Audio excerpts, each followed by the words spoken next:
All right. We are live. Hey, everybody, how's it going? This is Red Pill Smash Bros. I am Corey, and I am here with John Fitch. John, go ahead, introduce yourself.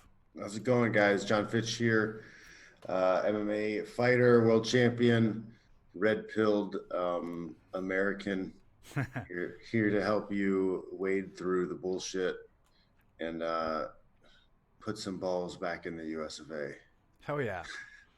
It's a good intro. I dig that one.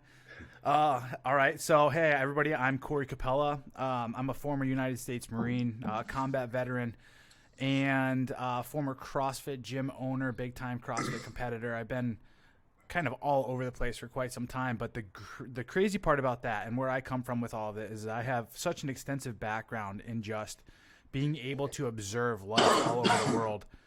And for me, what ended up happening was after coming back from Afghanistan and Iraq, having PTSD, running my gym and getting worn down, I ended up hitting rock bottom. And it wasn't until I hit rock bottom did I realize exactly the veil that has been pulled over my eyes for my entire life. I was raised in although my dad was very, very masculine, he still had a lot of these blue pill tendencies that we're seeing in the world today. And unfortunately, that's how boys are being raised today. We are lacking the ability for men to raise boys into manhood and teach them exactly what it is in order for them to interact with reality. So I was red pilled a couple years ago, and now I'm at a point where I am ready to help other people kind of wade through the BS when it comes to either dating or making money, or even like John, what we were just talking about right now is like, how do we maintain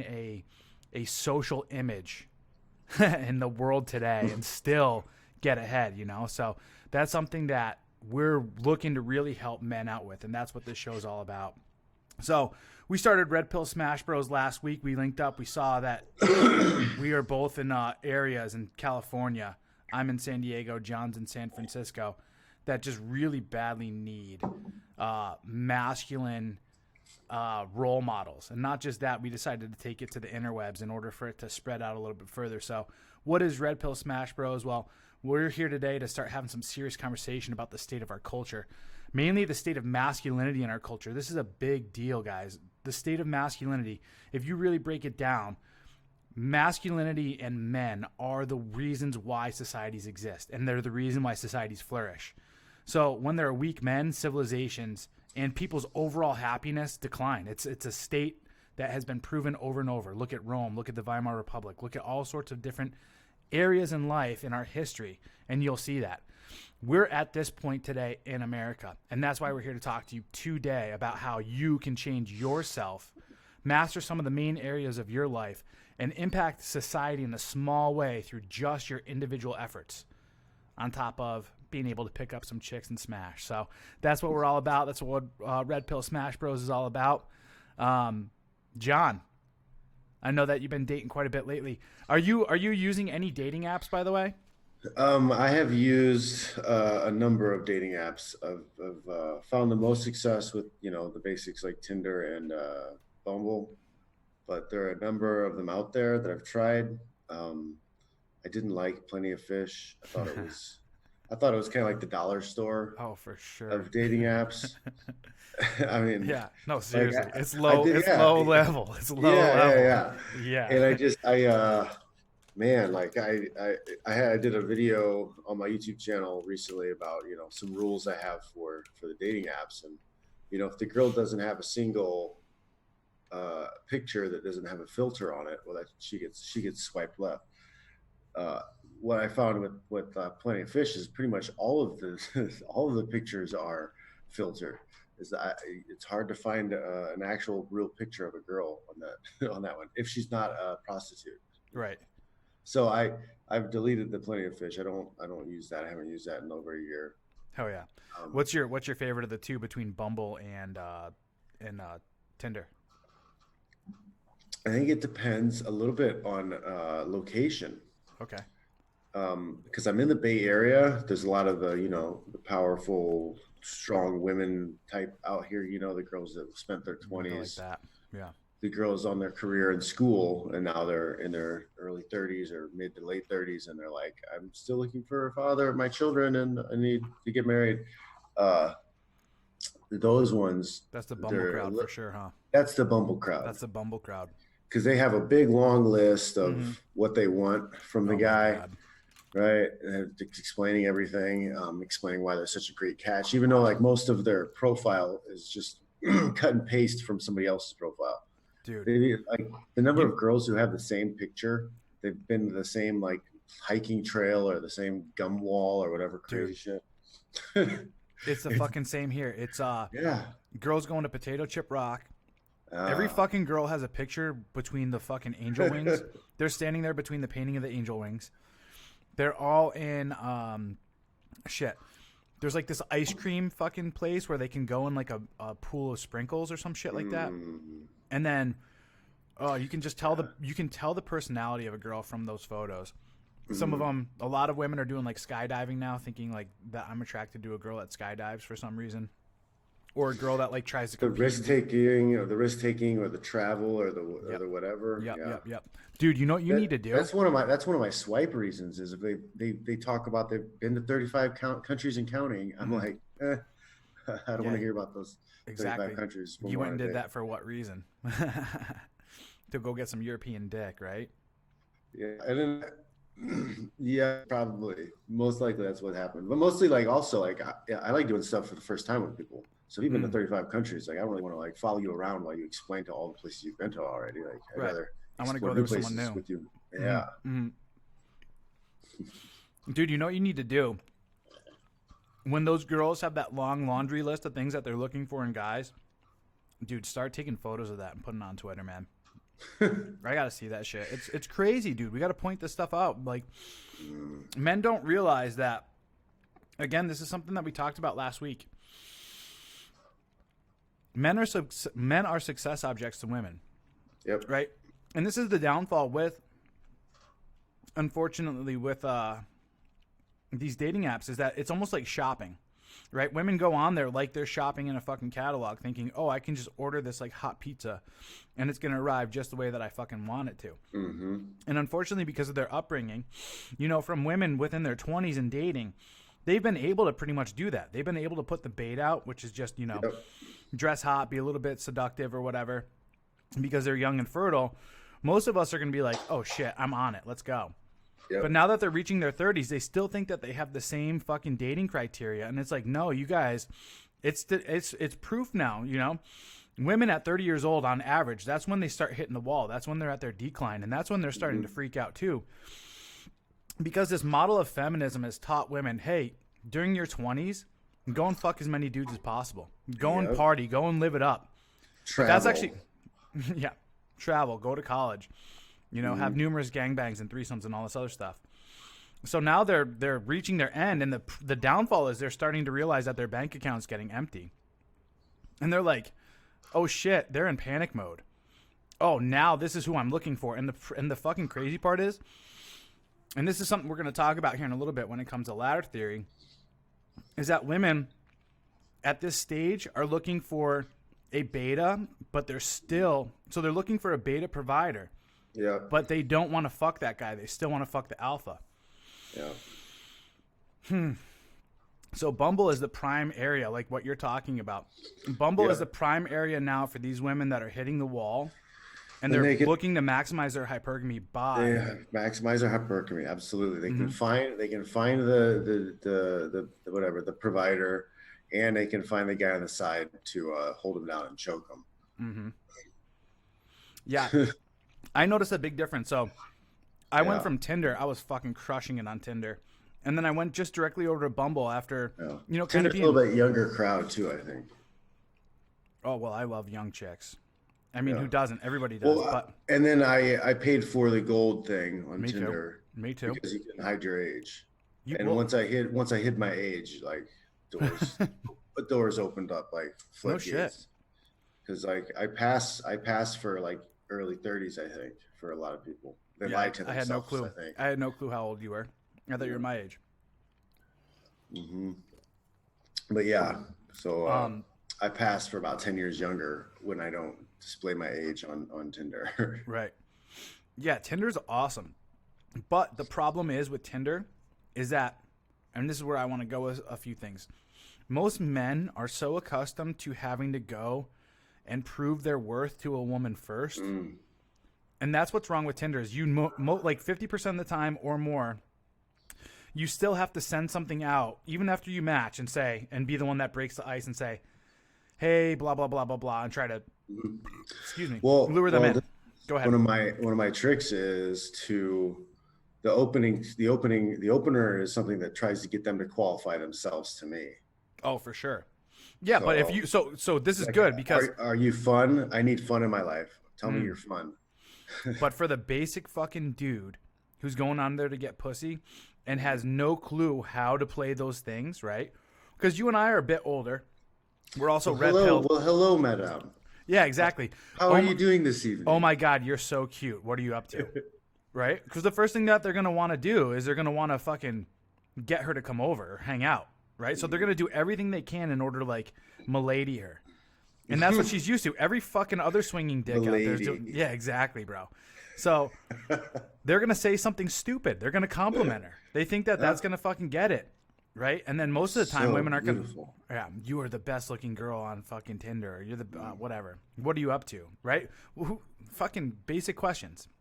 This is the thing that drives me crazy about guys and dating, especially when it comes to any of these dating apps. Is you got to stand out and you got to be different. The reason why I like Bumble over Tinder is because the woman has to take the first step and she's already investing into you. She's already what I say about Bumble is that the girl's already made up her mind to have sex with you. 100%. When she swipes you and messages you. So like everything that happens after that is just you trying not to fuck it up. Yeah. Right? She's already played out the fantasy in her head. Yeah, she's already selected you. She's already selected you. You're already up. Yep. Shut up and just go along with the flow. Yeah, Tinder's a little bit harder. Even though if you were actually to look at my online dating mastery course, there's still some with the way that I go around talking. Dude, it's crazy. I set up my profile so perfectly to optimize hypergamy. It's ridiculous. And you have to do that from the get-go. This is something that most guys don't understand. So first off, they don't understand hypergamy, right? They don't understand monkey branching. They don't understand what women's attraction levels are looking for. I used to call it lily pad. Oh yeah, like a fucking frog. Yeah, they jump from one lily pad to the next. But yeah, monkey branching. It's but good. Even in the lily pad, I guess they're in the air for a second. But like monkey branch, they've got one vine in each hand. You understood. Yeah. I mean, it's kind of funny because we were talking about ladder theory yesterday, and you're like, man, I kind of understood this. Like, I've always had some kind of subconscious idea. It's just, it's almost like it's the same thing with hypergamy, though. We've never always had it explained, right. We haven't had anyone codify it. Yep. We haven't had anyone put it succinctly into words where you're just like, oh my God, and it kind of just shatters this fucking like glass ceiling in a way where you're like, that's fucking it. And the fact that somebody else has recognized it too, when before it was just something that was subconscious. You're like, holy shit, that's so true. And then you can observe it. You can watch it. You can observe it. You can predict it. Yeah. Absolutely. And then you can manipulate outcomes because you're using the knowledge you have about it. Absolutely.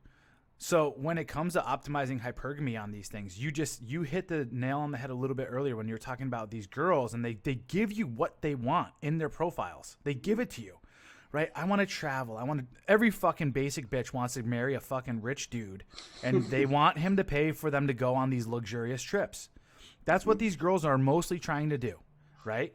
So that's what I hit on mostly, right? I talk about that quite a bit in my profile. I'm like, hey, everyone, pleased to meet your purview. I'm at a point in my life where I've made enough money and I'm just interested in traveling the world. I'm looking for someone that would like to travel with me or something along those lines, right? So it's fun, it's exciting, it's mysterious. I put the word money in there for the reason of like, and I've had girls say that to me before too. They're like, why do you mention money in your profile? It's like, oh, well, I'm looking to see which girls are interested in me for just my money or interested in me for whatever. So I put it back on them, right? So she's going to be in defense. Oh, that makes sense. but I'm going to try to prove to him that I'm not just after him for his quote unquote money, right? So this is the thing. A lot of guys go in there and they start talking about themselves. Like, oh, I do this and I do. No fucking bitch cares. A girl does not, dude, seriously, a girl does not care. The only thing she cares about is, are you going to be able to protect me? And are you going to be able to provide in a way, right? And then where women are at today with open hypergamy, they want a fucking guy that's going to be able to, and like we talked about in our last episode, be able to spike the emotions, be able to like create different things in her life, right? Where she's going to have the highs and the lows. When women know in dating a successful guy that a successful guy is going to put his success before her in the relationship, which means, and that also means too, in her eyes, he's probably going to be fucking a lot of different girls on the side too, which women actually 100% adore. They love it. They love the fact that they can't control you. They love the fact that they can't contain you. But the reciprocation in their eyes is, oh, well, he's going to take me on some cool trips every once in a while, and I'm kind of his in a way. Like, I'm his, if that makes any sense. So he can go and he can fuck other girls. He's not going to be there. He's not going to be clingy. He's going to be focusing on success. We're going to have the highs and lows. When he's not paying 100% attention to me, I'm going to feel the low, and I'm going to have to fight for him. But then we go on a trip later on or something like that, and I get the high again. Or for me, for instance, I don't take these girls on trips. Honestly, right? I don't. But how I give them highs is by being super dominant in the bedroom, by controlling the frame every single time they see me, by not acquiescing to any of their shit tests or anything like that. It's my fucking rules, right? And they still have in the back of their mind. They still have in the back of their mind, oh, this guy's going to take me traveling and all this stuff. Now, I think go ahead. It's important to distinguish that that hot cold kind of not letting them be bored. You don't want to necessarily poke the bear, but you have to be willing to hold your frame. You have to be willing to say no to her. And no is the best word in the world. Right. So you have to be willing to upset her. You have to be willing to make her upset. And a lot of guys aren't willing to make the person they're getting sex from upset because they're afraid they're going to lose the sex. Exactly. But you're better to hold your frame and stand up for yourself. That's going to make you more attractive. Her getting upset sometimes makes you more attractive. So I think that's something I think guys have to understand. Like, you're not purposely trying to just piss her off, because that can just blow up in your face and be bad news, But like the strength that you display by holding your frame and making her upset sometimes because you said, no, I'm not doing that. I'm going to do what I want to do. Wednesday night is poker night. I'm going to fucking poker. See you. Oh, if there's anything that drives me crazy, it's men asking permission to do things. It's the difference between attraction and seduction, right? So there's another A word that's for that, and I know that Rollo and a few other guys talk about it a little bit. But when people think that women, when they're attracted to you, they want to have sex with you, but that's not the case, right? A woman can be attracted to the beta bucks guy because she's attracted to his resources and his emotional standing with her. But she doesn't necessarily want to fuck him, right? She'll have sex with him every once in a while, right? Just like, okay, I feel an emotional connection, but it's going to be blah. The guy that says no to her, the guy that pushes her boundaries, the guy that tests her, right? And this is what you're talking about is you're not necessarily tension. Yeah, exactly. But a lot of guys are scared because they think that attraction is like they don't understand the two tones that women have. She can be attracted to you. You can be an attractive guy. But if you're not intoxicating, she's not going to want to fucking just break all the rules in order to just fuck you. And the thing is, too, the thing we got to talk about, though, is this. And this is something that I was raised with. My grandmother, very, very strong, fiery Italian woman. She could turn the temperature of the room around within seconds just based off of her rage or her emotions, right? And everyone would try to, like, acquiesce and bring the temperature of the room back to, like, a normal temperature. Does that make sense? So when a woman reacts, when a woman gets angry, it's been a part of our society and we've been conditioned to over respond to that and try to like placate them back down to what's it called, to a moderate level so that everyone can feel a little bit more at ease, right? There's this overwhelming sense. You can see that. So somebody posted a video recently of some white lady being rude to a black guy, and then she starts screaming like he's attacking her because he didn't put up with her shit. Right. And it's that exact thing. Like they try to trigger and get everybody on their side through that energy, and like nobody knew what was going on, but all of a sudden there's this white lady screaming bloody murder at this black guy, and you know, you think they're going to think she did something wrong, or they're going to think he did something wrong. So this is something that men have to start to understand, is that women never grow up past the age of 12 emotionally. All right. Once they hit menopause and they have to. I don't even know, dude. The thing is, because they're trained, and this is part of their way of doing things, is to stay within that emotional scope. So they, especially now in the world today, and this is something that I think we can condition out of the world through what we're doing with teaching masculinity, right? Is no longer allowing that kind of behavior, these childish tantrums, to actually start to swing the direction that people go. And I think this used to be a part of like a traditional kind of conservative, and I'm not really that conservative, but when it comes to this type of stuff, I 100%, this is what masculinity has to do with, is that when a woman throws these tirades, and I'm saying a woman because a lot of men are doing it today because they're acting in their feminine. It's your testosterone. Exactly. Well, it's also because they've been conditioned behaviorally by women. Yeah. Put those two things together. That's one of those other things we wanted to talk about. We're going to get there for sure. Yeah. And let's get back to the dating app here in a little bit. But, you know, a lot of people think that that's their right, that that's their truth, that that's their whatever, to be able to just sit there and overreact and have these emotional tirades. But the fact is, that's not how things are productive. And it's all a test in order to get you as a man off your masculine frame, out of your center. This is what I call your center. Trying to get men to act like women. Right. Men have testosterone. We do not process emotions the same as women do. Correct. The higher, like testosterone itself is like a sadness depressant. Like you have a harder time. The higher testosterone you have, the harder time you have crying. Agreed.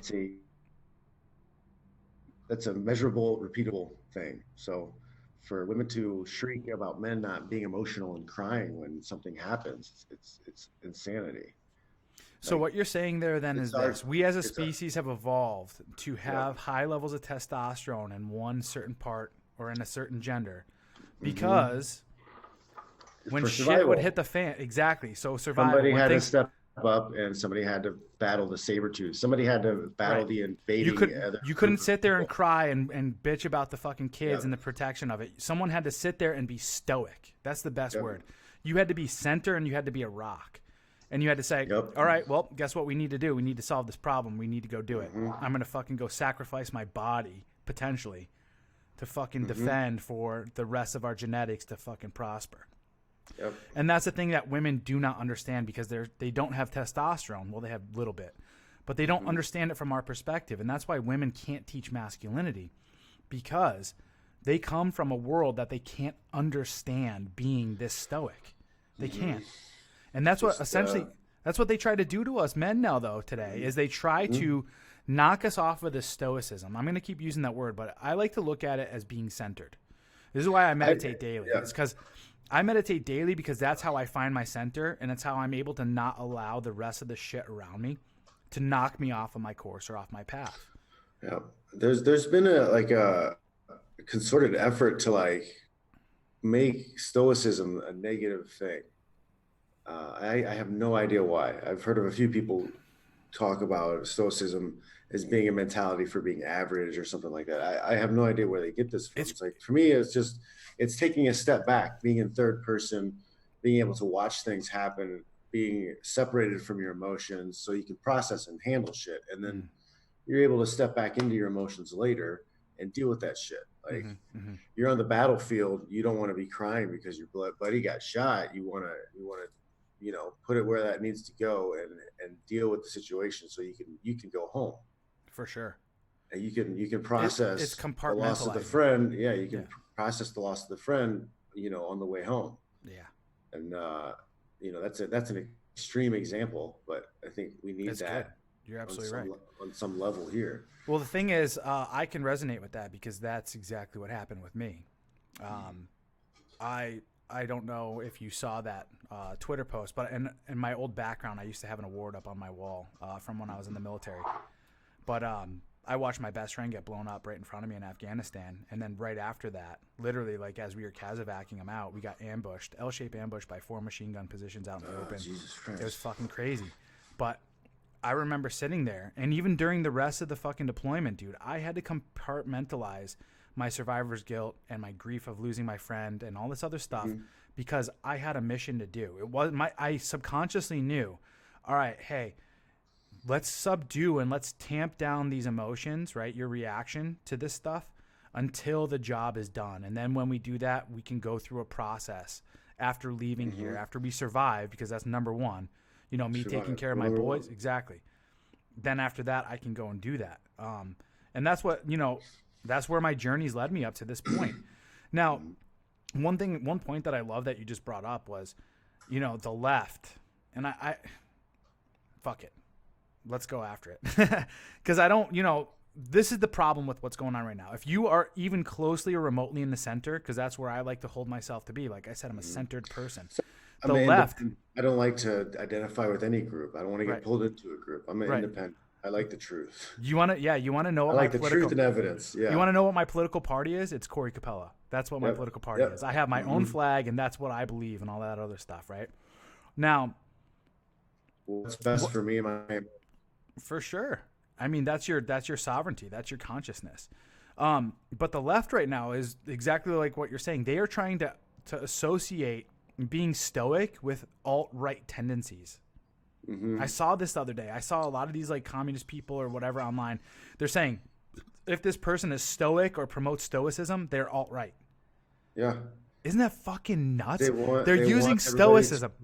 Go ahead. They want everybody to be emotional wrecks. They want you to be freaking out about everything and just exhausted on outrage. Exactly. It's insanity. They don't want you to be an individual who can stand up and take care of yourself by yourself. It's insane. It is. It really is. Me from personally coming from my own deal, and I mean, this is what I write about in my book. My second book is going way deeper into it. I can't understand this fundamentally. It's the basis of America, like the individual freedoms. Exactly. Yes, individuality, being an individual. I think growing up turned on us somewhere in the 2000s. I had this discussion last night. I think like American society peaked in the 90s. I agree. Music, movies. I agree. Yeah, technology's gotten better, but other than that, our civilization has just gone down. And that, we were talking about this, I think it was offline a little bit, but like I'm an 85 baby, dude. And I just remember being raised in the 80s, which was just this fucking like peaceful, happy kind of like connected time. The 90s were kind of the same, where it just had this like nostalgia to it that was awesome. People were still like promoting the truth. Like movies were awesome. They had awesome plot lines, awesome character development, talking about real stuff, And then, just the 2000s, man. Like, we just took a dump. We just, now we're just trying to repeat. There's nothing original. There's nothing original now. We just had the 9/11 holiday. So I think 9/11 did have a big play into some of that stuff. The financial crisis, 2008. Yeah. There's been a lot that's gone on in that time period. For sure. It's been crazy.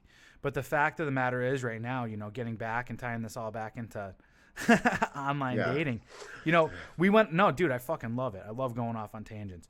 What this comes down to again, though, that we're talking about really is this is a fight between, in a way, this is like a culture war. And this is a culture war between the masculine and the feminine. If I'm going to bring this back to like it's also, I think we're rediscovering a new playing field. I think that's what a lot of this is too, is nothing is the way it used to be. And I think a lot of guys are making this mistake. They keep trying to think of relationships and what the future is going to look like in terms of the past. And I don't know if it's going to look like that. I think we may see a whole brand new dating market emerge in the next 20 years. Yeah. Agreed. 100. Yeah. I'm kind of thinking that we may push towards a situation where there's going to be more incels that have more video games, more sex dolls, more porn that they consume. Even bots. And I then, don't know if you've seen this, but the dolls, sex dolls. yeah, sex You dolls. know. And then so like you're going to have the virtual porn. You're going to have a whole bunch of guys that just flock towards that, and then you're going to have you know. Girls practicing their open hypergamy, and then alphas who kind of like share these girls probably. Yeah, for sure, with like harems and stuff like that. Mm. Hey, So right. I don't know what. Yeah, All so right. it's either I don't know what the future is going to look like, but like you have your choice to like where you're going to fit in, where you're going to slide into. Right, absolutely. Yeah, I think the hopper has gotten shaken up quite a bit, and everyone's just trying to wait for the dust to settle and figure out again which tribe they belong to. Because it is. I mean, it's new. Like never before have women been able to fully support themselves and not need a man in any way. Right, and now we're seeing it. We're seeing women out earn men. We're seeing women get more college education. Yep. We're seeing them have More better rights. jobs out of school, even more rights protected by the law. Exactly. So things are shifting, and I don't know how it's going to play out. But if you are not high value as a male, better save your money for sex doll. Absolutely. Save up. Yeah, if you don't want to, and this is something that we should talk about too, is the competition within the sexual marketplace. Mm-hmm. And you mentioned the term incel. So incel is for anyone who doesn't fucking know, it means involuntarily celibate. And these are the people that are like the low 20% of the sexual market within males that just are either like genetically deformed, are just obese, are not attracted in any way, shape, or form, and they don't have the social skills or abilities to honestly sometimes these guys, there's nothing wrong with them other than they're blue pilled. That's true too. I had a friend in college who didn't have sex for 2 years. He was just a blue pilled nice guy, for sure. But he did have sex though. He did, yes. Yeah, so he was It's capable. a different era. He was like in the middle. Yeah, he was in the Yes. middle. That's like the blue pill area. That's the other 60%, right? So you got the low 20%, which are for sure the incels that are not. Those are the webcam, like for sure webcam, for sure sex dolls, who aren't going to be able to compete whatsoever on the sexual marketplace unless they fucking pay for it, right? Then you have the other 60%, which is like our blue pill tier, that can like rise and fall amongst like the 4, 5, 6, 7s, and 8s, but are still conditioned in a way to not really know their value, and put all their value in getting that one girl. Right? My value is reflected by getting that one relationship and being the best damn partner. I'm going to use the term partner because that's what they like to say, right? I'm going to be the best partner, and it's going to be an egalitarian relationship, and I'm going to show those alpha males, that those playboys, all that other stuff, that this is how you really treat a lady, right? You treat a lady by giving her love and by giving her support and letting her be equal in the relationship, right? So that's their sexual strategy. That's the beta strategy. 80%, right? No, sorry, 60% is made up of that. You know what else I see a lot of? Tell me. Just comes to mind in the Bumble market in the Bay Area is girls in open relationships. Beta. Or beta. What do they call it? It's a non-monogamous. It's like polyamorous or some shit like that, or well, there's one. It's like not humane, but like I don't know, ethically non-monogamous. That's what it is. Oh, that's such bullshit. Which means that's I've got hypergamy. I believe in open hypergamy. Exactly. Yes, I have a nerdy dude at home. Yep, he's my little chihuahua. I really have sex with. Yeah, he pays for everything, does everything for me. He is my emotional tampon. I come home, food is fucking ready. Yep. When I click my fingers, he'll come over and he'll sit next to me and he'll fucking soak up my emotional fucking bullshit for the day. And this is while she has fucking Chad's fucking semen dripping out of her fucking pussy. and he's sitting there just fucking lapping it up. Like, oh, did you have fun with your Chad? You know what I mean? Like, You it's had a fun awful. time on your date.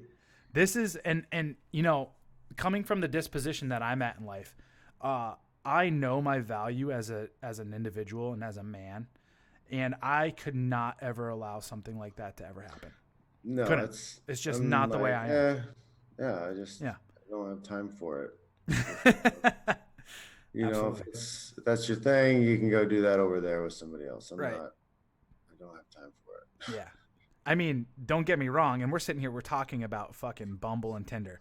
We know the girls that we're fucking are talking to hundreds and hundreds of other dudes. You see this gentleman right here? Yeah. This is a box of dicks, man. Box of dicks.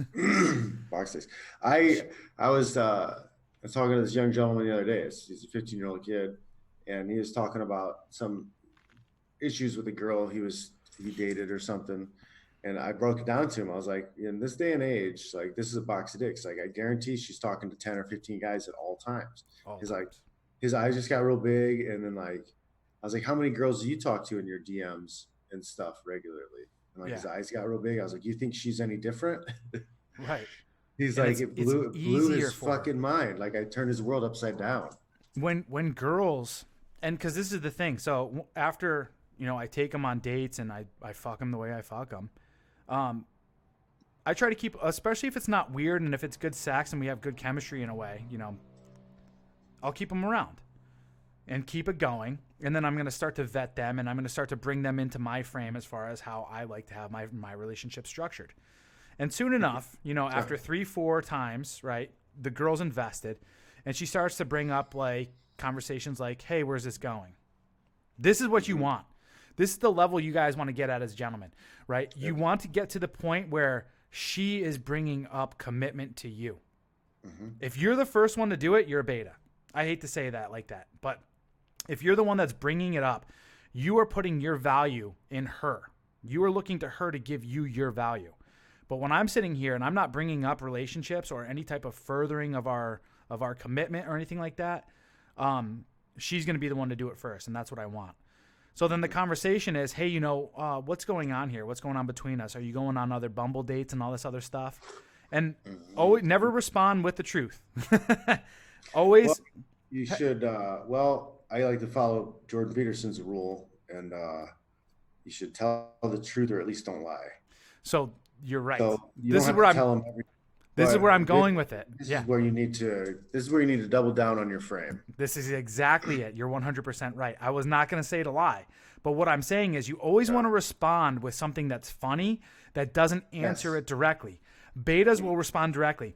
Hey, are you talking to other girls on Bumble? Oh, yeah, but if you want me to delete it, you know, and then all of a sudden fucking dry panties and she's like, this guy's a beta. Fuck this guy. I always respond with, yeah, I've already gone like 4 or 5 dates today. You know what I'm saying? Like I make it extreme and outrageous, right? It's called agree and amplify. You're the 6th date I've had today. Exactly. And she's going to laugh and then she's not going to want to press it because you didn't answer her. But in a way, what you just told her was, of course, bitch. You know what I'm saying? And then if she even pushes back on it, I'll sit there and be like, what? You're not talking to a fucking football team right now? I was like, what? You don't have 52 fucking messages sitting in your inbox every single day from, you know, and all these bitches, dude. Listen, here's the thing that everyone has to realize: the guy that you talk to and his eyes opened up, the disillusion that you have that you're the only guy she's talking to when she has a fucking box of fucking dicks right here, dude. You are you are in La La Land if you think you are the only guy she's talking to. Even if you're in a fucking serious committed relationship, if she has social media, she's posting up fucking anything. There are dudes that are sliding into the DMs that are going to fucking try to either like friend zone and then work to, what's it called? If she's a 9-to-5 career girl, she's got 50 dudes on LinkedIn. Yeah. Fucking throwing dick at her. Even at fucking work, dude. I just worked a fucking sales job. You know how many people are fucking each other there? Even when they're married? Accounting. Yeah. Dude, it was retarded. It was retarded. Everyone was fucking everybody. It was crazy. So that's the world we live in today, guys. Like you have to fucking like, you have to like disenfranchise in a second. Like you can't look at her as a sole investment and you can't give her the keys to fucking dominating you. Not nowadays. The market's changed. It's not 1950 anymore. No, yeah, she's not at home. There's not one car. She can't drive around. She She has doesn't an need you to open live. market. Yeah, she has an, She and she doesn't has, exactly. open market. She doesn't need you to live. She has her own money. Like, yeah, So, I think that's something that we as guys have to do is we have to create new strategies for like fatherhood. If you want to be a dad, like I think we need to develop new strategies. You know, what's one case in point that you think would be a new I'm strategy? thinking that if you're a teenager, like I always knew I wanted to have kids, so I Right. think you should start as soon as you can. You should start a paternity investment fund of some type, Huh. right? I just Yeah. had this idea the other day. So this protects you, whether it's accidental or you did it on purpose. Like start putting money away. Go to your CPA and be like, I want to put the money. How much does it cost to raise a kid from 0 to 18? Right. Right. And Yeah. then start figuring out a way to put that money away before you even have kids. So that if it happens by accident, or you get to the point where like, okay, now I'm 30, I've built up over the last 10 years, I built up my paternity fund. I could afford 2 children. Like Hmm. I'm gonna find decent stock, Right. find a vessel Hey, don't be that embarrassed to say this shit. Like we're speaking openly right now. you're talking about your future. This is the way that the marketplace is gonna be. So we have to sit here and talk to people in real deal. Like, We may have to, consider like really planning in this way. Like, okay, absolutely. I've got the money to pay for the kids. I'm set. Like, I just have to find somebody who's willing to have my kids and not be a psychopath. Well, and here's what it comes down to. And this is essentially where I'm going with my Master Your Masculinity group and where I want to go with this stuff. What sexual strategies do we have to have in place in order to be that guy? And the biggest thing, guys, and we're talking about open hypergamy here, you have to be so attractive on all levels in order for that to occur. And the biggest ones that women are looking for, and this is where we're going to go when we talk about ladder theory here in a second, is that you can be ugly as fucking sin, but if you have social proof and if you have money, you are a fucking 10. Okay? The best thing in the world to improve upon is your social skills, which are your soft skills, right? Charisma, charm, being able to hold yourself in a social environment, right? That's considered confidence. And that, aside from just physical looks, because most women, I think it was like a OkCupid statistic or whatever, most women are going to rate guys on looks unless you are the no kidding genetic lottery of fucking like Chads, like natural Chads, which are like the 8s, 9s, and 10s. Other than that, women are going to look at you as a 5. But then the second you are someone who has, one big thing that I don't do is I don't share my Instagram or any social media with women at the moment right now because I have like fucking 700, 800 followers. They're going to look at me and they're going to be like, oh, he's a fucking scrub. Even though he's attractive and all this other stuff, in the social marketplace, this dude is just whatever. That's another thing that I have noticed with the younger girls. Social media is street cred. Number one. Yes. Right? It is For the number one. girls who are, I would say girls who are 30 and younger, your social media is huge. If you have a lot of followers on something, that automatically gives you a higher level of social credit.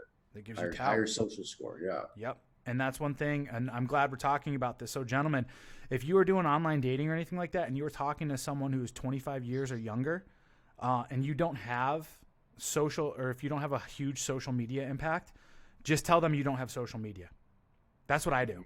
I tell them, oh yeah, you know what? I'm just been working on my business, and I used to just sit there and look at other people be successful, and now I've dedicated myself to just being successful. So I'm not going to get my social media back until I hit this point. And women are like, oh dang, because I told them no, right? Do you have social media? No, they love that word, even though it fucking tickles or whatever. Then I make up. I mean, in a way, it's kind of true, right? I'm not going to never give them the ammunition to disqualify you. That's something you really need to focus on. It could also be kind of true. You can, you don't have a personal social media, but you have your business social media. For sure. Exactly. That's exactly all you say. Perfect. Yeah. Right? So always, and that's what, for me, I do well when we meet in person. I look better in person than I do in my photos, even though my photos don't look terrible. But that's also because they get to see my size, my stature. They get to see my charisma and all of that body other language, stuff. And then I know how to fucking run game. So it's like fucking boom. The second we're meeting up, I'm pretty much guaranteed, right? It's all about BDE. Let's hear it. When you see him, big dick energy. Yeah, dude, I love it. When you see him in person, you got to carry that big dick energy with you. Absolutely. I love it. That's exactly how it should be. Now, so this is the direction that we're going to have to go, though, gentlemen, is in the future. You know, the direction we're going in the sexual market is you have to have social proof. I don't know if any of you guys have ever listened to Tom Leykis. Do you know who Tom Leykis is? The name sounds familiar. Dude, you need to go. Talk about? So Tom Leykis, I'm going to call him the grandfather of the red pill. He was on the radio for quite some time here in California, LA, and it spread across. This dude is ugly as sin. He is fucking hideous. I'm telling you, he's like a fucking one, and he will openly admit it on the air. But because he had social proof of running a super successful radio show, he had millions. And he was in the LA area. He was single. He was a bachelor. And he used to take out all the fucking hotties, being this ugly fucking dude. But he's got to be the fun guy. Well, not just that. He had the social proof. He was also coming from a fucking red pill masculine frame. And he would tell it how it was. But the thing was, he had money and he had social proof, especially in LA during the fucking early 2000s or during the 90s and early 2000s. Dude, people fucking just melted over this guy. It was crazy. And this dude has probably fucked more women than you and I both combined, dude. Seriously. Like, and we're talking top tier. So where are we going with this? When it comes to developing into this new kind of individual, you have to hit all the wickets. But your biggest investments need to be in, you need to be able to make money, and you also need to be able to have social proof. You can't just be someone now like, for instance, Jeff Bezos. All right, let's talk about him. So this dude is a multi-billionaire. He's in the scope of what's it called, right? Like everyone's eyes. Like people are like, oh, I'd love to be with him because he hits that major wicket of being alpha because he has the most money. But the biggest thing is this. Now he's all jacked too. He's running TRT. Oh yeah, he's fucking TRTing it up. Girl shaved the head. But the problem is though, is he's still fucking blue pill. So he's not the alpha in girls' eyes because blue pill alphas. It's terrible. It's the same thing with Elon Musk. Like you can't honestly look at Elon and be like, yeah, that dude's an alpha. He's an innovator of industry. He's a titan of industry. Richard Branson, he might still be he might be red pilled. He might be alpha. I agree. And that's because he's fucking wild and crazy. But I'd have to look at him and see his you still relationships. Don't know, though, yeah. I'd have to see his relationships with women to see where he's at, right? Because the problem I'm seeing is a lot of people that are born in that boomer generation those are the most blue pill people that have ever been created. Yeah. Those are the people that are brainwashed into believing like women are sugar and spice and everything nice, and we need to pedestalize women and be nice to them. And when I talk, see how I lowered my tone there? Like this is how people talk when they talk to women. You know, hey, look at me, I'm being like emotional and empathetic, and that's all a fucking act. Is really what it comes down to. On the sexual market doesn't give a fuck. Everyone is doing something in order to elevate their status on the sexual market. When it comes down to it, everything we do, especially as men, is for us to fucking get pussy. Plain and simple. So we have two rules as living organisms: survive and reproduce. Yep, exactly. Those are and the fact that we forgot about that in this civilization, the fact that isn't because it's become so easy to survive, people have forgotten about it. Yep, agreed. Like it used to be, death was like a daily thought for hundreds of millions of years. Right. And then as the Industrial Revolution ticked around, like things started getting really easy for people to live. Like childhood mortality dropped real low, like women surviving pregnancies and childbirth. Like, yeah, it's just we're not in touch with death anymore. Yeah, you can live homeless as a drug addict on the street for 30 years. Oh, like it's insane. If there's any other people are sign going to feed them, and people are going to feed them and still try to take care of them because you know. We cherish life so highly in such a high regard now in comparison to how we used to. People almost think that life is a right. And I know that sounds weird to say something like that, but it isn't a right. It's, in a way, it's a gift. It can be taken from you. And you have to fight for it. Yeah. Yeah, exactly. You got to prove your fucking worth for it. And I mean, that's what's beautiful about the state that we're in right now, being kind of more alpha in a way, is that the market is so watered down with people. You know, David Goggins says this. I don't know if you've recently read his new book, but he talks about that a lot in his latest interviews, where he's like, yeah, go ahead, guys. Keep getting weak. Like, I'm all about it. Yeah. Keep getting weak. Like, it's making it easier for me. Keep getting weak. It's making it. Yeah, exactly. I'm going to keep doing me. You guys keep getting weaker. I'm going to keep rising to the fucking top, you know? Yep. Shit. No, that's definitely, definitely something I see. Is like, I see that advantage for me, and I see the advantage for my sons. Hell yeah. I can put them way ahead of the curve, right, and get them in a position to dominate when it's time. Yeah, I don't have children at the moment. I do want children. And I only, like I said, when I first started talking to you, I was like, dude, I'm so jealous that you have boys. Like, that's all I fucking want is boys. Yep. And I want to set them up with the fucking mentorship that I was never given. I want to tell them, it's not so much on the financial side of things either. I'm going to teach them how to create their own wealth as an individual, not give them a leg up by handing them my material objects. But what I will make them rich in is experiences and fucking exactly. Like, I'm going to give you experiences. It's like I'll teach them my fish match system. I'll teach them jujitsu. I'll teach them how to wrestle. They'll always be able to make money doing that. They'll always be able to, do side gigs and teaching people while they do other stuff. So I want to make sure they have at least that skill. I want my kids to know how to fucking skin a rabbit. You know, I want them to know how to snare and trap a rabbit if they need to. Like, we're going to go out in the fucking woods 2 weeks a year or something like that, and we're going to do like a no kidding a gogi, right? Where it's like, we're going to put fucking packs on our back. We're going to set up camp. We're going to fucking eat minimally, right? We're going to live in nature. We're going to embrace the fucking wilderness, and we're going to go hunt our fucking food. You know what I mean? Like, when supplies run out, we got to fucking clean our own damn water. We have to hike up that mountain. We have to do all this other stuff, you know? Like, that's some hard shit. And it goes back to exactly like what you were just talking about with survival skills, man. Like, people don't put themselves in enough positions right now to be like, holy fuck, I could die. And holy fuck, nature is trying to fucking kill me. You know what I mean? Wants me dead. Yeah, nature wants me fucking dead, and I gotta have a fucking mutual respect with this motherfucker.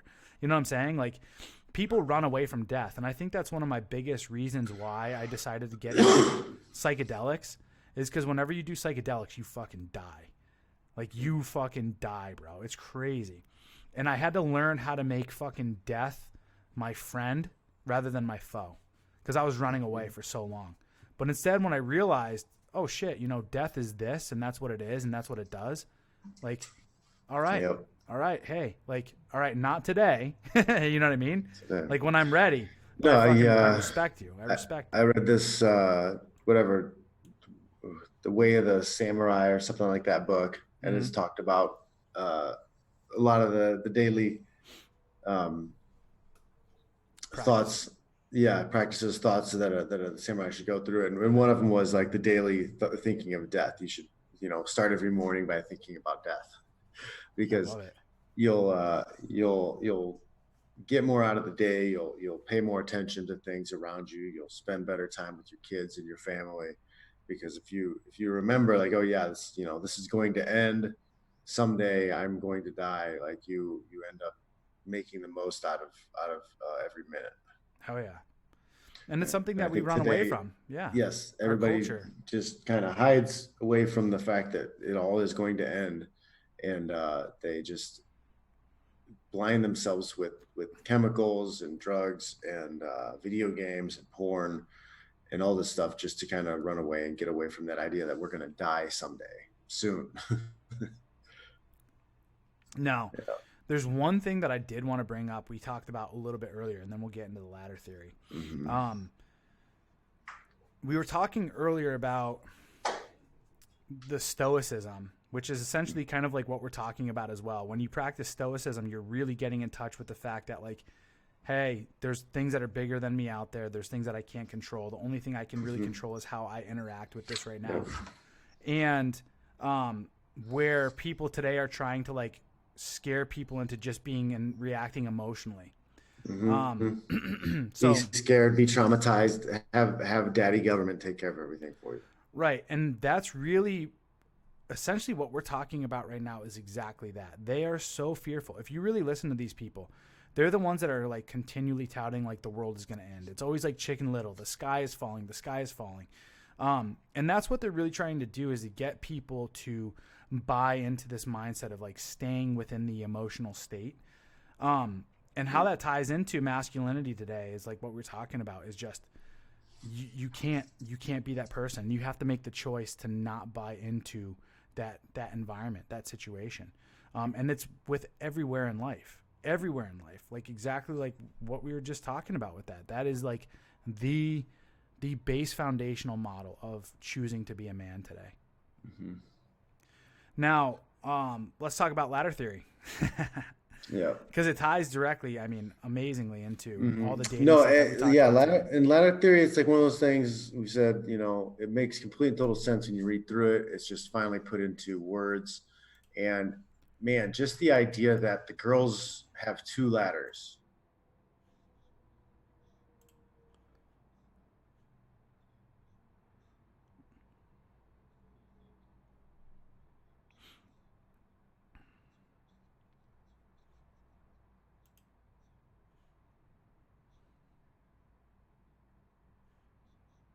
Right. You're on the girlfriend ladder. She sees you as a girlfriend. Like there's no way you're going to successfully jump from one ladder to the next without removing yourself from the friendship ladder completely. Yeah. If you move away for a little while, you go away for the summer, something, you get off, then try to introduce yourself as a new person and get on a different ladder.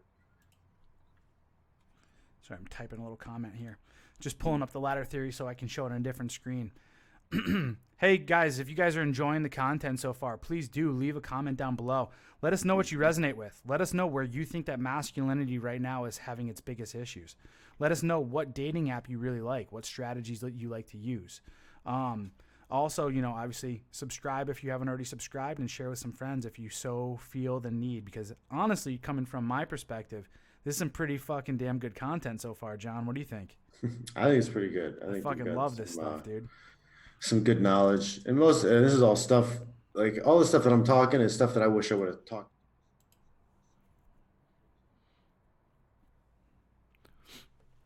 All right, so let's talk about some basics, like the foundations of ladder theory. So first and foremost, what you have to understand about ladder theory is this: we all rank all of our relationships on the sexual market on a ladder, right? The thing is, though, men have 1 ladder, because our biggest motivation for women, whenever we judge women, is to have sex with them. Men have 1 ladder. It is a 0 to 10 scale, right? We can have numerous women that are on our ladder, because if we're talking to numerous women, and we have a rank of them, right? Who we want to have sex with the most, which one has the most value when it comes to our sexual needs and desires. And we rank them in that scale, right? But we keep them all on 1 ladder. We're going to have this relationship with this woman. Now, women, they have 2 ladders. They have a friend zone ladder, and then they have a fuck ladder, okay? This is the thing that most guys don't understand. And in between is a gigantic gap, and in between that gigantic gap, underneath the ladder is a huge abyss, right? It is the darkness. What happens is most of these guys today, they come at it from a men's perspective of believing that a woman only has 1 ladder. They think that I can rise up from the bottom of being a friend, right, of low sexual attraction, low energy or whatever, and try to work my way up this ladder into having sex with her. But that sexual strategy is obviously proving to be 100% wrong, because if you come off as a friend to her, she's going to put you on the friend ladder. And the problem here is this: she's not going to look at you as a man. She's going to look at you as her girlfriend. The second ladder, or the first ladder rather, the non-sex ladder, you are of the same sex as women to her, because she's going to put you in the friend zone. She's going to locate you as a person who's going to be able to, take care of her emotional needs, Exactly. You're going to get fucking bled all over. And you're never going to get the puñata, okay? So, and she's going to bitch and moan just like she's gonna to her friends. Oh my godness. Yeah, go ahead.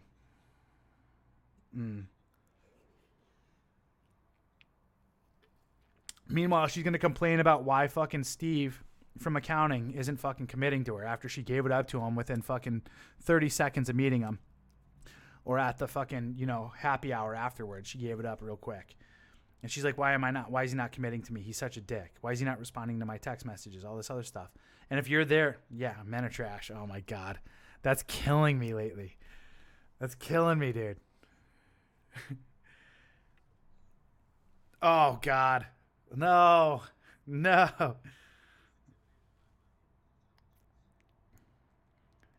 What are your thoughts on that?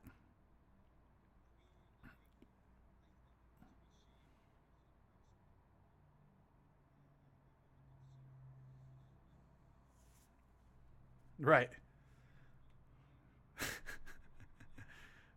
Yeah. Yeah. You're too insecure. You're too insecure to like the spiciness of the pepperoni.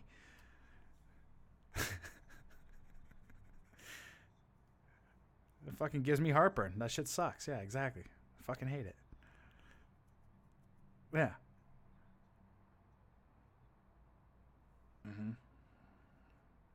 Are submissive. Yep.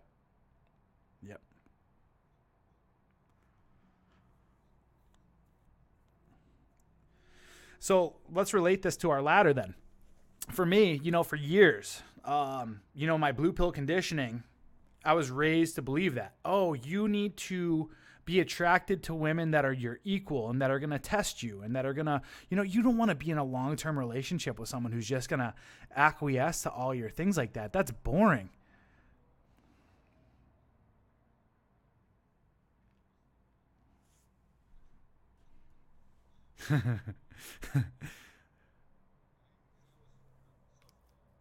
For sure.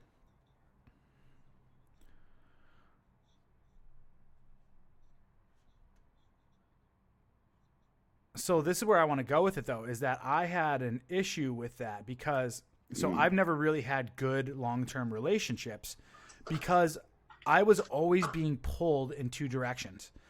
I always wanted to have sex with super attractive women and have short-term, whatever flings. I like flings. They're fun. They give me my boost and all this other stuff. But whenever I was looking for a relationship or an LTR, it was always a woman that was like what I was kind of conditioned into believing of she needs to be your equal and all this other stuff, and she needs to have degrees and she needs to be smart and all this other stuff. And whenever I'd get into these long-term relationships after some time, I just would lose attraction so fast and would end up leaving those relationships. And for a long time, I felt guilt and shame about, what's wrong with me? Why can't I have these relationships? And it wasn't until, 2-3 years ago when I really started diving deep into red pill content and really like inventorying things where I was like, maybe I'm just not fucking attracted to that. Right? Like that just does not fit my fucking frame. That's not the type of woman I'm looking for. Yeah. So when it comes to my fucking ladder of ranking women from 0 to 10, I could give a fuck less. And as a matter of fact, this is going to sound weird. If you have gone to a Western college or university, I don't want to fucking date you. If I'm also kind of weirdly unattracted to like business owners. I don't know why. There's a lot of girls who have swiped who are like, oh, I own a business and I'm and I'm just like, nah. Same. I don't know why. I don't know why. Because they're operating too much in their masculine. Number two. Yeah, exactly. I think that's what it is. Like I don't want to be stuck in a situation where I'm just listening to this girl talk about all the businesses she created. Right. I'm like, I don't want to be on a date with a dude. Right. And then, the thing too that you got to understand coming from that is she is so insecure that she's trying to prove to the world her value. Mm-hmm. And the thing is, we can see through it coming from this perspective of like, oh, this person's full of shit. Now, if the person did these things but didn't even mention it, it was like off in the side, like she's not mentioning her career or whatever, like she's leading with her personality and who she is, the actual value of her, then it's a different story. But like you can tell, like the person who leads with the businesses and the education, they're trying to, they're trying to socially justify their existence. Insanely unattractive to me. Yeah, you're right. Yeah. If she owned a business and when we were on a date, I had no clue, and Yeah. she was being feminine and submissive in a way of like Mhm. just operating 100% in her feminine, not trying to like challenge or anything like that or bring up any of this stuff. And then all of a sudden I found out she owned her own business, and it was Yeah. like low She gets key an and it take emergency up too much. call, Yeah. Oh Yeah. yeah, somebody, the alarm went off at the business. Oh, what business? Oh, I own a couple stores. And and it's like an offhanded whatever. It has nothing to do with the rest of the conversation of the day, whatever. That's For sure. attractive. For It's sure. like, okay, you handle your shit on your masculine on your own. I don't have to see it. For me personally, that would probably still be a short-term relationship, though. I'm at the stage right now because I haven't had kids yet. When I'm fucking at when I'm at a financial standpoint where I'm like, all right, it's a go. We're having kids. I'm going to find the fucking youngest, hottest, most feminine, and it's going to be an agreed upon contract of like, all right, we're fucking, I don't know how it's going to be. Like, it's going to be a contract, not a marriage, but like, you're going to live in this part of the fucking house, and we're going to have kids, and it's going to be how it's going to be, and you're going to raise the kids. I almost think that it has to be, like our future paternity might have to be planned out, something like that a little bit more. Right. Finding, you find the 27 to 32-year-old who's like, okay, I want to have a child, but I don't really want to get married or whatever. Because those girls may, be out there. Well, I think with the market, it might be hard to find. It might be hard to find a 22-year-old who wants to get pregnant, just because the way the market is right now out there. I think right now, but this is also, we have no clue what kind of economic kind of situations we're going to find ourselves in. But if you're economically at a point where you're a fucking alpha. Go ahead. Yep, that's true. Well, you could always go Eastern Europe and find yourself a baby mama. Exactly. Philippines. Why not all of them? I'd love a harem of ethnically diverse women just fucking living in one wing of my fucking mansion. You know what I mean? Just popping out some of my kids. Yeah, that's. I mean, if we could swing it. Oh, I'll swing it. We maybe headed that way. Dude, I got enough to swing where it can go. So going back to ladder theory though. How does this tie in? So one thing we got to understand right now is, and this is exactly what we're talking about, and this is going to go back to how we start to set ourselves up as far as value is concerned as a man, and this ties directly back into online dating as well. So if you guys can see on the screen, hopefully I switched screens. Let me see if I did that. I did not. All right, let's go to it. So on the screen, what I have here is the woman's rating system and the man's rating system, and it's a pie chart. And this really this is how women rate on the sexual scale. And then this is how men rate on their single ladder. First, let's talk about the men's rating system. So 60% of a woman's value to a man, of how he's going to rank her, is going to be looks. That takes up 60%. The other 30%, so we'll get into the other 10. So 60% from looks, 30% is a quick snap judgment of how easily she's going to put out. Which means, I've had this happen numerous times where I've gone on a Bumble date and she's like a fucking 6 in looks, but she's fucking ready to rock. Like, I can tell she's all about it, right? I've thrown on my seduction. I've escalated already within the first 10, 12, 15 minutes. And I'm like, okay, cool. She's going to put out. Fuck it. Let's go for it. You know what I mean? So then that bumps her up a couple notches because she's ready to put out. I'm going to go get some nut and I'm not even having to fucking spend money or waste any more time. Boom, done, right? So now she's evolved a little bit higher on the what's it called, on my ladder. We're gonna go to Pound Town, and I might even keep her around. This doesn't mean I'm gonna fucking bring her around any of my friends, because I'm not gonna bring anyone less than a 7 around friends or whatever, right? But that's how men rate it. So we rate it based on how long it's gonna take for us to fucking get in and what she looks like. The other 10% is just, whatever. Whatever you're really attracted to build up her attraction more. For women, though, the women's rating system when you're on her sexual ladder is this. 50% of her attraction to you is based on money and power. Money and power. The other 40%, there's another 40% here. Go ahead.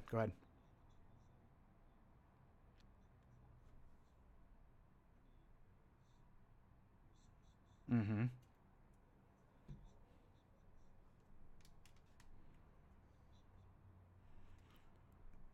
Right.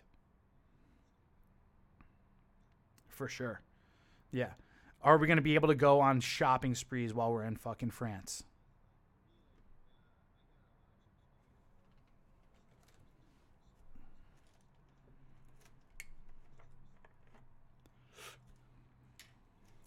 Right.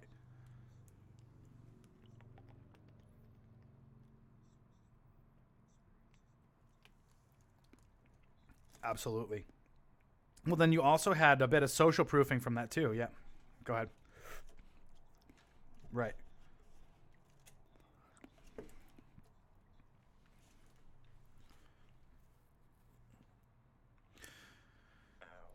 Women's value come from social validation. Women are herd and pack animals more so than men are. Right? They sit more towards the center of the what's it called? Of the pack. They care. Go ahead.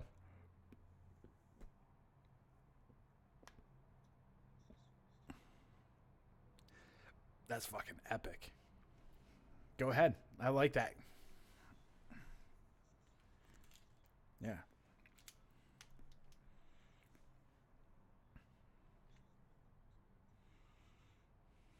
Mm-hmm. That's her value. Her value is intrinsically tied to your social strata. Attraction, another 40%. So 50% is money and power. The other 40% is attraction. Now, this is something I'm gonna move to the next page here in a second, just to kind of understand and break down attraction. Because the cool part is you could be fucking ugly, guys, but if you're charming, if you got that big dick game going on, like what John was talking about, if you can play an instrument and woo a crowd, right? Those are all things that are tied into attraction. Do not take into consideration attraction just being physical looks. Okay? Men have evolved their sexual game. That's why men are fucking leaders of society and civilization, because go ahead. Right? Men are the creators of civilizations because we have had to adapt for numerous thousands of millennia, years, whatever, to figure out ways for when I'm not attractive, how can I still figure out a way to get those genes? You know what I'm saying? Push those genes, get in those eggs. So we've had to create things like comedy and drama and storytelling and music and art and entertainment and technology in order to get there when I'm not that supreme physical alpha. The other 10%, so 50% money, 40% attraction. The other 10% is things women say they care about but don't, right? If you're nice and you have a nice smile, yeah. If you're funny and charming, or I mean, well, those are actually pretty good traits. But most women are gonna sit there and gonna say, "Man, I just want a nice guy who's gonna hold the door open for me and buy me roses." They don't really fucking care about that stuff, guys. That only makes up 10%. So let's break it down further when it comes to attraction. I think it's this one. All right, yeah, there we go. Yep, things they say that they don't care about. This includes intelligence. Yeah, a lot of women today on dating apps are gonna say that they're what the fuck is it? A sapiosexual? Do you know what that is? Yeah, it's bullshit. It's bullshit. I mean, I can win them over in that category, but it's fucking bullshit. They're fucking saying it's a for sure. Absolutely. Right. Yeah. So that's what, if you guys, uh, the other one for their beta. That if you guys haven't heard of ladder theory, go to laddertheory.com, LADDER theory.com, and you'll be able to kind of see what's going on here. I got it pulled up. And that's essentially what this gentleman who wrote this is talking about. And we're talking deconstructing the woman's pie chart. Mainly whenever she says that she's looking for those things, it really always equates back down to, does he have money? Is he rich? I like a man who's smart. That means that equates, I want a man who's rich.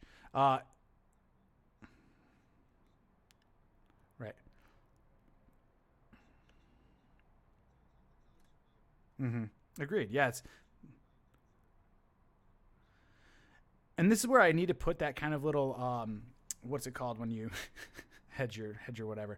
I got to put that warning sign out there. Now, what John and I are talking about here is this. There's no shade being thrown at women necessarily, right? I do think that women have, exactly. That's where we're going with it. We're not hating. We're just teaching men how to fucking play the game a lot better by understanding biology.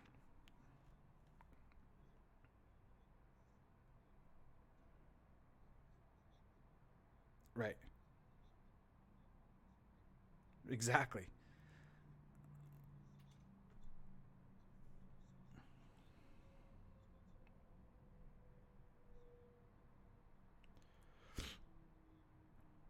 Right. Right. Right. The cave is cold, so yeah, exactly. I want to fill it.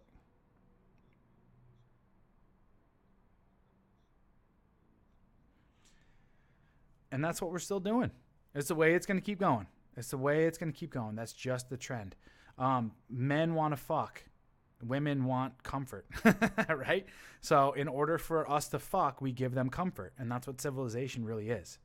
Now, looking at the attraction breakdown, so it was the 40% of a woman's actual overall sexual strategy when it comes to men.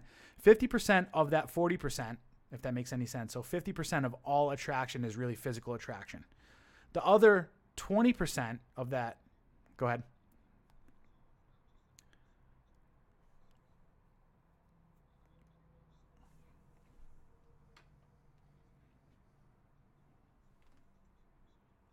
Absolutely. And you know what? I'm gonna go a little bit further. I'm gonna start getting into a little bit of a series right now where I talk about what I really want to start doing is going out and testing different fragrances. I know this sounds super weird, but it's crazy how. So I've not worn cologne or anything like that for a long time up until recently, up until like last week. I went out with a buddy of mine, and I remembered I was at a Tony Robbins seminar last year. And I went and I hugged this one woman who was wearing this one scent called Tobacco Vanille from Tom Ford. And it fucking just, you have it? Which one? Which one do you have?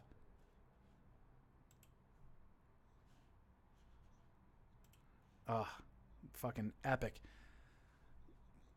Dude, it fucking hit me. And I was just like, I remembered it. So when we were out last weekend hanging out with my buddy, he's like, I want to go check out this cologne. And we're in this fucking super nice area. And I was like, dude, I want to go smell this fucking Tom Ford scent that I smelled last year. It's how long it sat with me for that long. And I was like, I want to go check this out. And I went and I smelled it and I was like, holy fuck. And then I smelled a few more. And I was just like, damn, I am missing this part of my fucking game. Man, you gotta realize that the olfactory senses for a reason. For a reason. There's a reason though. Dude, you could be a fucking, and this is like, I was talking to some of the girls there that worked there and that were around, just smelling some of the scents. And one girl was telling me a story about how she was on a bus and this fucking this guy, she's like, he's a 5, walks past her and sits behind her. And the smell that she smelled coming off of him was so attractive and so alluring, she instantaneously became attracted to him. She wanted to know more about him. Because those olfactory senses, these are something that I don't know how it was. It shoots right through to the brain and it causes something to change. So if you are not into stuff like that, you need to look into it. If you're not really confident, a scent can change that. Really, what is that?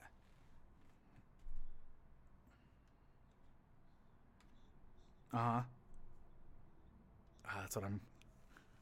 That's what I'm about to do. Yeah, I'm about to do that and start video recording it. Yeah. Yep. Yeah. I agree. Right. Love it.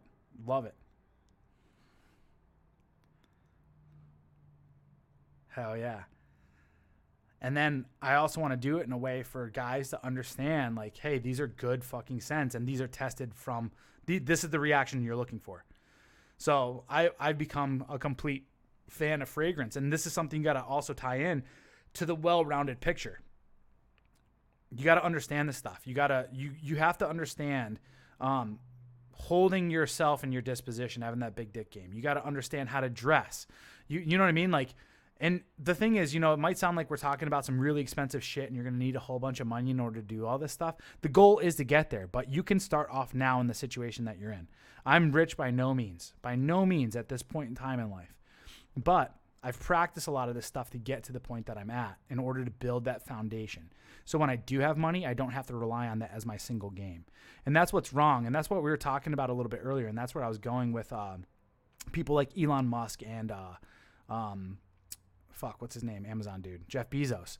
A lot of people before this, up to this point in the sexual market, decided to just be like monolithic, if that makes any sense. I'm going to get into tech and I'm going to be the best in tech and become a leader there, and then I'm going to get all the women. Or I'm going to become this bodybuilder and I'm going to be this guy and I'm going to be on all these posters and I'm going to get women just by being this bodybuilder. Or I'm going to be this, I'm going to go and I'm going to become president of the United States and I'm going to have just my social proof based off of that, right? And I'm going to get all the women. The thing is now, the stage that we're at, you can't just invest in one area of the sexual marketplace and expect to become a fucking titan. You have to become a fucking, what I like to call the 80% rule. You need to become 80% proficient in your physical standards, right? You need to become, not the best, but you need to be like in that 80% top tier, which makes you the top 20%. In money, you need to be within the top 20%. In what's it called? In your social center or your social sphere, you need to be in that top 20%. In in style and looks and all this stuff, you need to be in the top 20%, right? So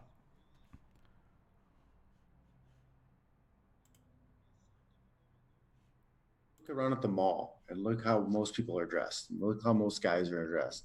Look at what kind of shape they're in. Right. It's going to vary from where you live, the location you're in, but for the most part, it's pretty sad out there. It is. If really you is. Just put a little bit of effort into Dude, it, guys, into just doing your physical. I have a white V-neck t-shirt on. Right. Just like this goes a long way. Yeah. I was going to say, I got the same thing. I got a fucking $20 Express crew neck that's fitted and looks good that I paid fucking $20 for. Yeah. You can I wear this with jean shorts and a nice pair of Vans. And guess what? I look good. Because I hold myself in a way of like, this shirt is fucking expensive and I feel good wearing it. You work out too, so like just getting jacked and looking good, right, helps out too. I clean up my beard. I got a nice haircut, Yeah, nice haircut too. I can get a 3-pack of V-necks, Calvin Klein's at Costco for $20. Right. Like, don't complain. It's not about money. Like, you can figure it out. Yeah. And shift it to your style. Exactly. Shift it to who you are. You don't need to go out and get. Go ahead. I lived in sweatpants for about 38 years of my life. I didn't start like taking care of my clothes and dressing nice until recent years. I used to have that mentality that real men don't care how they look. Right. But it's nonsense. It's a misnomer.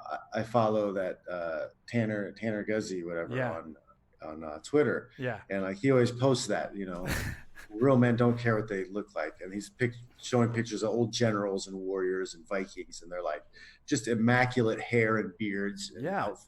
You're like, yeah, dude, of course these motherfuckers care what they look like. You should have seen me when I was in the fucking Marine Corps, dude. My fucking uniforms were always fitted and tailored to me. I always had fucking dapper ass hair. I didn't give a fuck. I didn't get the stupid ass military haircuts, right?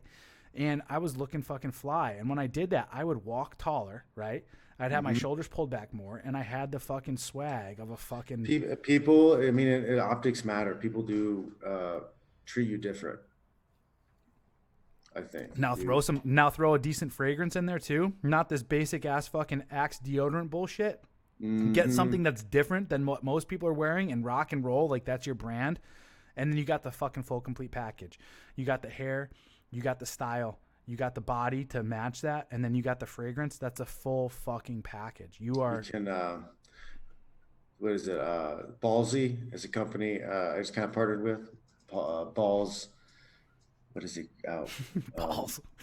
It's like ball wash. Ballwash.com. Yeah. Oh shit! No kidding. Ballwash.com, yeah. You can use the code Fitch. You get a 15% discount. But they have what is that? They have like a bunch bunch of balls with. Yes, it's like What's the website? charcoal infused body Ballsy. wash. It's balls at ballwash.com. All right, It's balls ballwash.com. ballwash.com. Yeah. And then Get the they fuck have, out of here for your nuts, butt, and body with activated yeah, charcoal. This shit, hey man, I'd fucking buy something like this. Let me pull it yeah. up and show Actually, people. they sent me some stuff. Nut rub, back spray, sack spray. Yeah, yeah. Oh, that's not terrible. Yeah, sack spray, neutral odor and irritation, nut rub, solid cologne, ocean and air. I got some different flavors that I'd like to spray down there, but that's if I even do that. I don't really give a fuck normally. I like it to smell like man. All right, so what's the code again for that? Perfect. All right. Check that out, guys. Yeah. So yeah, going back to ladder real quick. You guys got to understand. You have to figure out which ladder you're on. Well, which ladder you want to be on. Yeah, what ladder do you want to be on? And then, well, what ladder do you want to be on? And then you have to just figure out which ladder you're on. Because sometimes the girls just, That's true too.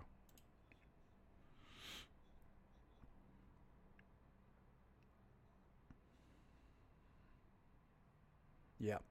There's always one bacon for you.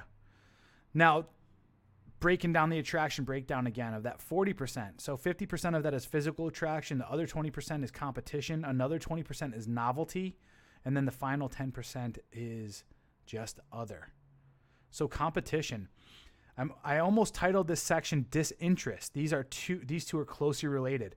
We can only pursue what runs away from us. A man who is devoted to something else besides the woman is automatically more attractive. Any intellectual whore who has ever listened to a girl complain about how her boyfriend ran off with a slut, or how her boyfriend is really not dumb, he's just street smarts, and he has to sell weed to support his baby mamas, blah blah blah blah blah. Really, what it comes down to is, ultimately, all guys learn the truth for themselves.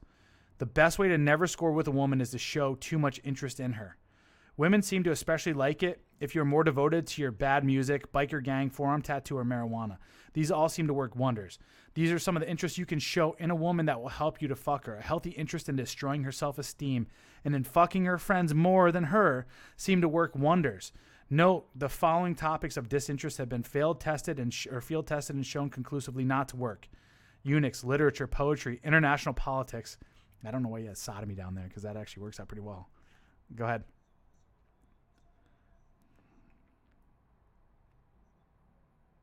For sure.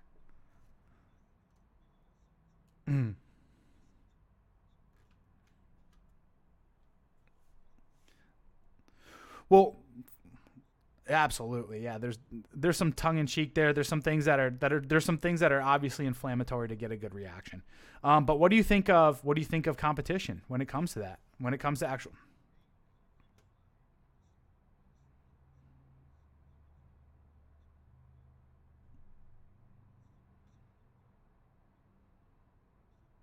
Mm-hmm.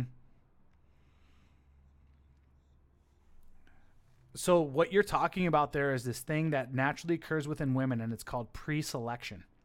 It's why when men actually go out wearing a wedding ring, they'll actually get more interest from women than they did before when they were single and not wearing a wedding ring. Why is that? Yeah, fucking rock and roll with it, dude. What this shows other women is that you have already been selected by one of their tribesmen as being as a good fit for them to invest their genetics into. This is a biological response that happens within women.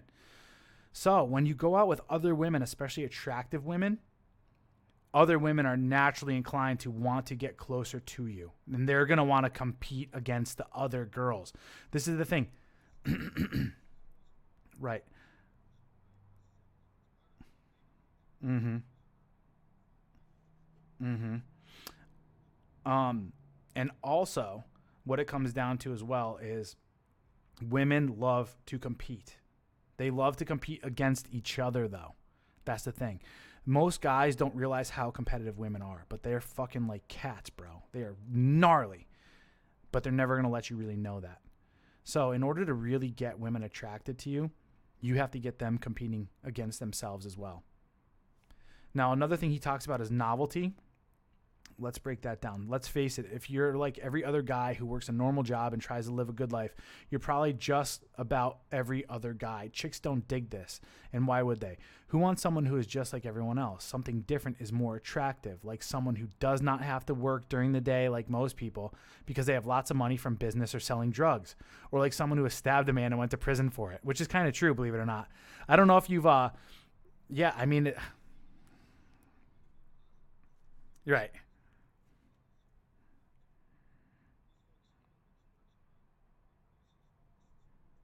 These super, yeah, for sure. But he's not wrong though either, because I'm gonna tell you this one thing, because women are fucking sending love letters left and right to fucking guys that are in prison for death they row. were That have, like, all about what's his name, the serial killer that they just came out with, Ted Bundy. They just came out with all the shows and stuff. But they're all talking about how he's it's because we're so devoid right now of alpha males in our world, that women look to a man who's literally willing to push the social boundaries of fucking killing people as the top tier of fucking alpha. Women are sending these guys money and fucking panties and all sorts of shit, wanting to get married to these guys. It's insane. So, I think the MMA fighter War Machine, I think he just got married. What? I think he got married in prison. No way, dude. Absolutely. I mean, that dude, holy fuck, that guy's a disaster. He's a really good guy, but he made so many bad choices. And I bet he's a good guy. Like, I would love to fucking sit down and talk with him. He's made some bad choices. What I would like to do is I'd actually like to sit back and take a look at his upbringing and find out because there's obviously some serious social, psychological disconnects in his There's upbringing. some abandonment issues and stuff, I believe. For sure. And hey, listen, I only mention that because, like, I've had to overcome a lot of my own. You know, I was attracted to doing a lot of these fucking crazy things in life earlier on because I had some serious psychological issues with my value previously. Shit. All right. So, in wrapping this all up, ladder theory, when it comes to that, guys, you have to start to understand if you want to get, I mean, the question is not whether or not you want to play the game, because the game is being played. You being a fucking member of society. You want to win or not? Right. That's the choice you got to make. Do you want to win at the game, or do you want to just get smashed? Exactly. One way or another. We're all playing. Even if you're the fucking incel sitting in fucking mom's basement, fucking eating Cheetos and playing fucking World of Warcraft, you're still playing the game. You can either make the choice right now to live a life of abundance and live life on your terms, or you can continue to sit there and play the victim and try to have these little, like, novel pseudo fucking moralistic standpoints of, like, oh, real men don't do that, and I don't want to be that kind of guy. You wish the world would work rather than how the world actually works. It's idealistic versus fucking realistic, people. And all John and I are talking about right now is this: kill or be killed kind of deal, right? I mean, unfortunately, do you want your fucking genetics to continue? Do you want, and even if you don't want your fucking genetics to continue, dude, you still want to fucking be able to look at your life at the end of your days and be like, man, a full and fulfilling life. Absolutely. Who wouldn't want to experience all the best things life has to offer? You know, this is something spending time with beautiful women is a great thing that we should be thankful for. I love it. The thing is, it's based on connection. What we are all meant here to do, believe it or not, is to connect. And the way that you connect is through experiences and having different things in your life.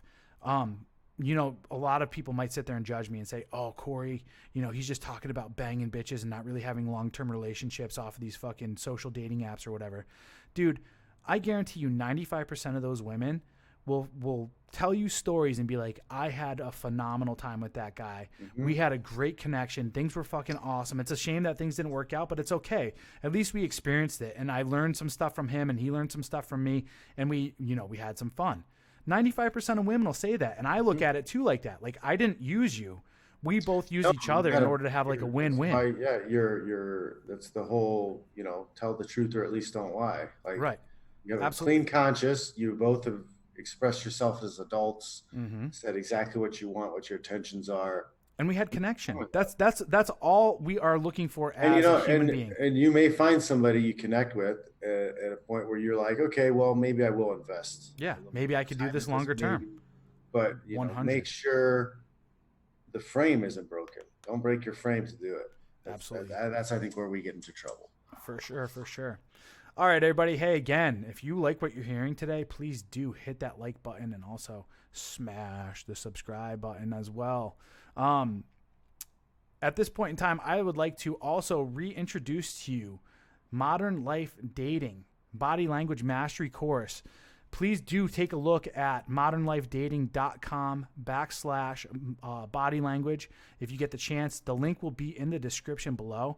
Again, as I stated previously, listen, women do not communicate through their words. They communicate through their body language.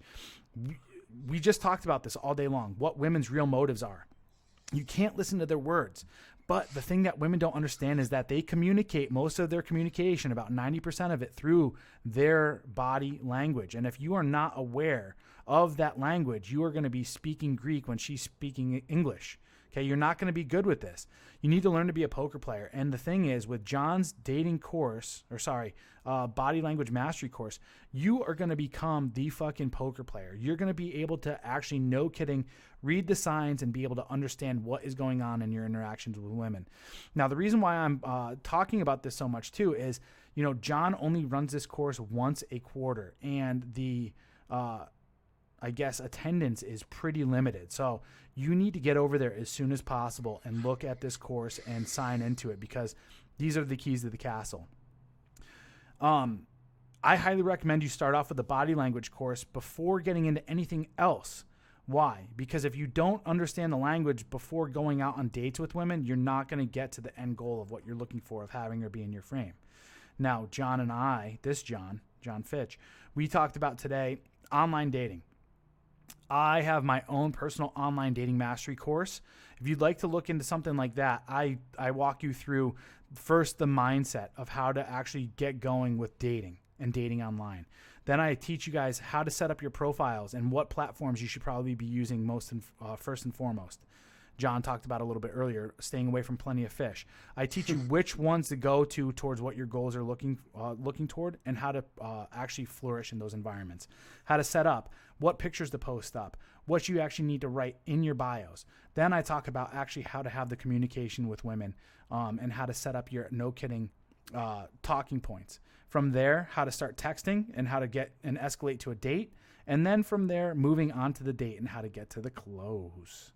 So if you're interested in something like that, please do look at my online dating mastery course in the description below, or feel free to email me at agodofmen@gmail.com.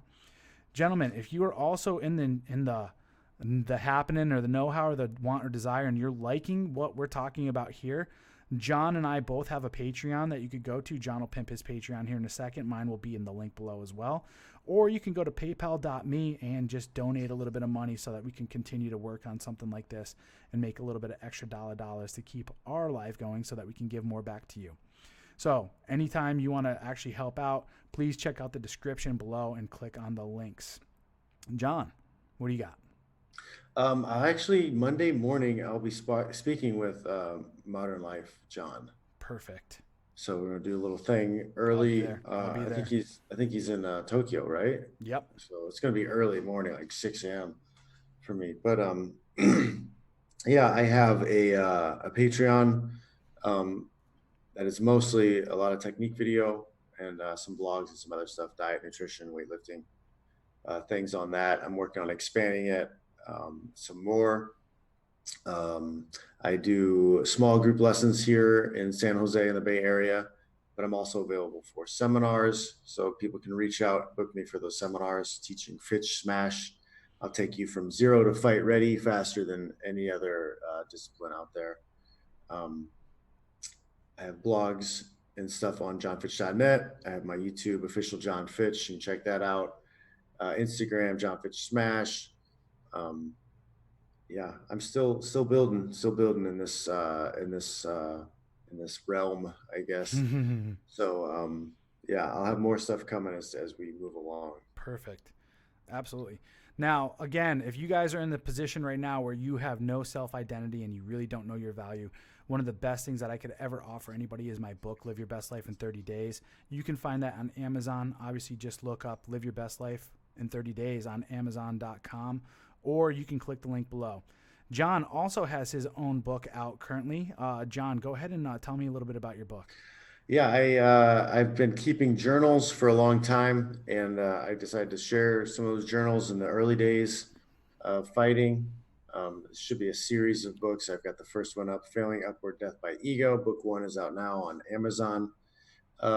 It just details my transition from college wrestling into the UFC. Or actually, the first book goes up to my tryouts on Tough. I tried out to be on Tough, the original Ultimate Fighter, and that covers beginning of my fight career to that, and then I got to work on the other book. I've actually been putting more time into a weight cutting book, because I've kind of got the weight cutting thing down to a science, especially over the last like 5 years or so.